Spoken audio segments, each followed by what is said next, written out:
Hi, welcome to the Offshore Asset Protection and Investing Secrets video series. My name is Ryan Fowler. I'm an asset protection, estate planning, and global investing consultant. I have a nationwide clientele. Their net worth ranges from about $200,000 to well over $100 million.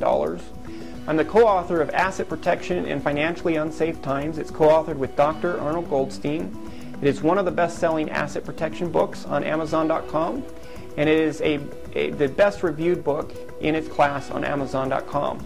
So today we're going to talk about what legal reporting requirements you have if you have offshore bank accounts or an offshore entity such as trust or offshore LLC. So the first form we're going to talk about is called the FBAR form. It's Treasury Department Form 90-22.1.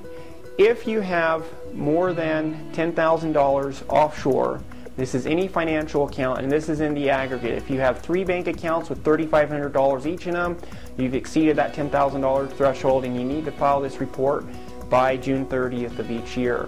The penalties for failing to file the FBAR form, or pretty much any other form for an offshore entity, such as an information tax return or anything like that, they're pretty severe. So it's important to make sure that you file these reports for your offshore entity or bank account. Now, this is any account that you have control over or an ownership interest in. So even if you don't own the account, it's not your money, you have control over it, you still have to file the FBAR form. In addition to that, it's any financial account. It's not just a bank account. So it can be a trading account with foreign stocks, bonds, anything like that. You need to file the FBAR report. In addition to that, you have to close your foreign accounts on IRS Form 1040, Schedule B. There's just a little box near the bottom of that page where it asks if you have a foreign account. You just check yes, and if you don't comply, again, there's the minimum penalties. It varies from form to form, but that's usually the minimum threshold. So very important to observe this. Now we're going to talk about if you have an offshore trust, what are your reporting requirements? Well, you do have to file Form 3520, that's due April 15th, and that's what's called an information tax return. There's no tax due with this particular return, but it gives the IRS information, and that's for the trust itself. But for any person who owns a portion, part or all of this trust for U.S. tax purposes, and that's usually the person that funds and sets up the trust, you have to file Form 3528 by March 15th of each year. Now, offshore LLCs, depending on how the offshore LLC is set up, you're going to file one of the following forms. If it's set up as a disregarded entity, meaning it's disregarded from you for tax purposes, you file Form 8858. That's the easiest form to file.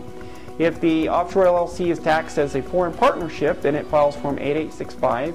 And if it's taxed as a corporation, what's called a controlled foreign corporation, then you file Form 5471, which I think is the most time-consuming form to fill out. This is due by April 15th. And just so you know, with how I set up offshore LLCs, I normally set them up for tax purposes as disregarded entities.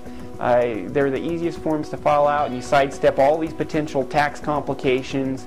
If the LLC is disregarded as being separate from you for tax purposes, you can sidestep just a ton of international tax rules. So that's usually what we go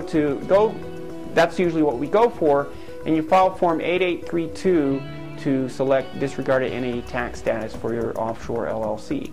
So in the next video, we're going to talk about fraudulent transfer law, a very important body of law, and I'll see you in the next video. So if you've liked this video, I've got a copy of my book, Asset Protection in Financially Unsafe Times, as an ebook, a 20-minute no-cost consultation, and a series of asset protection secrets ready to be sent right to your email inbox. All this is free. Just visit www.assetprotectionoffer.com. Thanks.